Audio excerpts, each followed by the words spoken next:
Hello friends, welcome to my channel mathsstudy.com। Channel पर नए हैं तो चैनल को सब्सक्राइब कीजिए, बेल आइकन को प्रेस करके ऑल पे क्लिक कर लीजिए, जिससे समय समय पर वीडियो की नोटिफिकेशन आपको मिलती रहेगी। आज हम 4.3 प्रश्न संख्या 3 के दूसरे भाग को करते हैं। इससे पहले की वीडियो आप लोगों ने नहीं देखा है तो mathsstudy.com के प्ले लिस्ट से देख सकते हैं। चलिए इस वीडियो को शुरू करते हैं। देखिए इसमें क्या रखा है, निम्न समीकरणों के मूल ज्ञात कीजिए। ठीक है, मूल ज्ञात करनी है, जिसमें कि हमें दे रखा है यानी कि जो x का मान है वो -4 बराबर के कम 7 नहीं है। ठीक है, -4 कम 7 नहीं है। तो अब हम इतने को लेकर चलते हैं, तो हम यहाँ पे हमें जो दिया उसे हम क्रॉस गुणा कर लेते हैं, यानी कि लघुत्तम ले लेते हैं। देखिए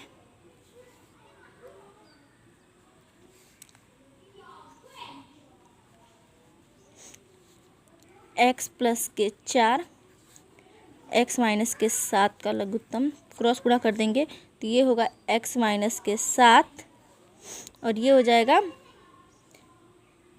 x + के 4। ठीक है, यहाँ पे माइनस है तो माइनस बराबर के 11/30। ठीक है, बराबर के 11/30। अब देखिए, अब हमें यहाँ पे गुणा करना है। ठीक है, गुणा करना है।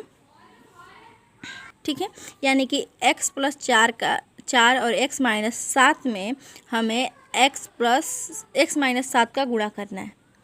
ठीक है, तो देखिए x + 4, ठीक है, x - के 7 में हमें x + 4 का गुणा करना है। ठीक है, यानी कि भाग देना है +4 का। ठीक है, यानी कि हमें इसमें नीचे वाली एक संख्या से हमें भाग देना है। तो देखिए x + के 4 x + के 4 से कट जाएगा तो हमारे पास बचा क्या, यहाँ पे x - का 7। यहाँ पे लिख देंगे x - का 7। ठीक है, माइनस है तो माइनस लगा देंगे। अब देखिए x - 7 में x - 7 x + 4 में x - 7 से भाग देंगे तो x - 7 x - 7 से कट जाएगा तो बचेगा x + 4। ठीक है, तो यहाँ पे लिख देंगे x + के 4। अब बटा वाला को हम इसका गुणा कर देंगे। तो देखिए x का गुणा करेंगे तो x² होगा। ठीक है, और x का गुणा 7 से करेंगे तो माइनस का 3x। ठीक है, यानी कि और 7 चौका 28 बराबर के 11/30।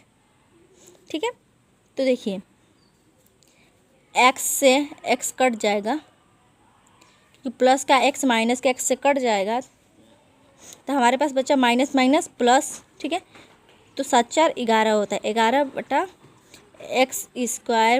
- के 3x, क्योंकि देखिए प्लस माइनस का 28।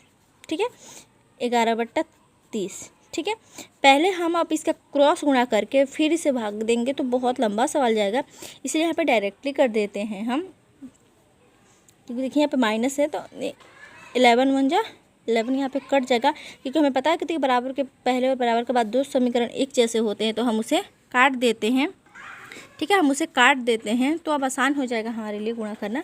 अब देखिए इसका गुणा हम इसे कर देते हैं तो ये होगा हमारे पास x² - के 3x - के 28 बराबर के 30 से कम -30।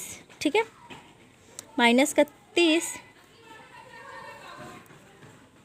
अब देखिए x² - के 3x - के 28 और बराबर से पहले ये माइनस में तो बराबर के बाद माइनस में तो बराबर के पहले आएगा तो प्लस में आ जाएगा 30 बराबर के 0। ठीक है, तो x² - के 3x - के 28 और प्लस के 30 में से तो करेंगे प्लस का 2 बचेगा बराबर के 0।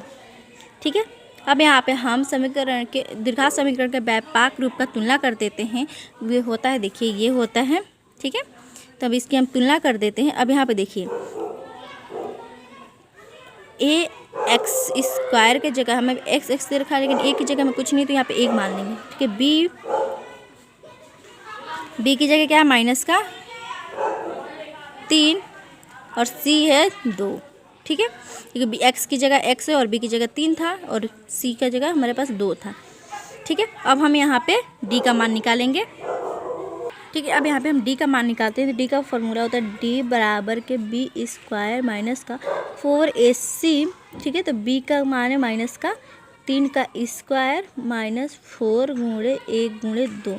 ठीक है, तो माइनस का और इसका गुणा करेंगे तो ये होगा 9, प्लस में आएगा माइनस के 4 दूना 8। ठीक है, तो 9 में से 8 गया तो बचा 1। ठीक है, अब यहाँ पे हम द्विघाती सूत्र का उपयोग कर देंगे। चाहे तो आप डी का मान छोड़ सकते हैं, डायरेक्टली द्विघाती सूत्र का प्रयोग कर सकते हैं, क्योंकि डी का मान उसमें भी निकाला जाएगा।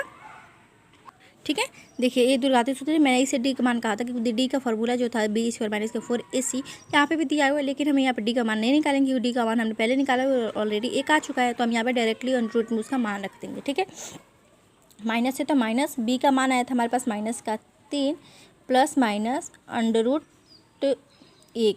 ठीक है, 2 गुणे 1, क्योंकि हमारा ए का मान क्या था, 1 था, तो इसलिए हमने 1 रखा। एक्स बराबर माइनस से माइनस कट जाएगा, या बाहर का साइन माइनस में होता है तो अंदर का साइन प्लस में आ जाएगा। ठीक है, तो यहाँ पे आएगा 3 प्लस माइनस अंडर रूट 1 का स्क्वायर जो होता है वो 1 ही होता है, 2 एकम 2। ठीक है, 2 एकम 2, तो हमें यहाँ पर डायरेक्टली पढ़ सकते हैं 3 प्लस माइनस 1 बटा में 2।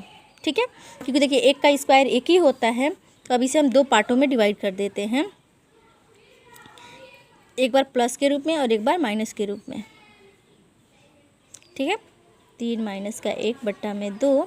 ठीक है, 3 और 1 4 हो जाएगा बट्टा में 2, और यहाँ पे आएगा 3 में से 1 गया तो 2 बचा बट्टा में 2। ठीक है, तो ये कट जाएगा 2 दूना 4 और ये कट जाएगा 2 एकम 2। ठीक है, तो इसका मूल्य हो जाएगा 2,1। ठीक है, तो यहाँ पे लिख सकते हैं हम 2, या 2,1 या 1,2 लिख सकते हैं। दीर्घाती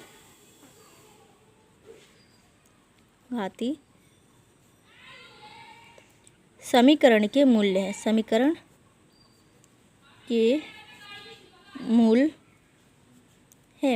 यही हमारा फाइनल आंसर है। आई होप आपको ये वीडियो समझ में आई हो। चलिए मिलते हैं नेक्स्ट वीडियो में, तब तक के लिए गुड बाय। ऐसे ही वीडियो देखने के लिए मेरे चैनल को सब्सक्राइब कीजिए, वीडियो को ज़्यादा से ज़्यादा शेयर कीजिए, लाइक कीजिए और कमेंट कीजिए।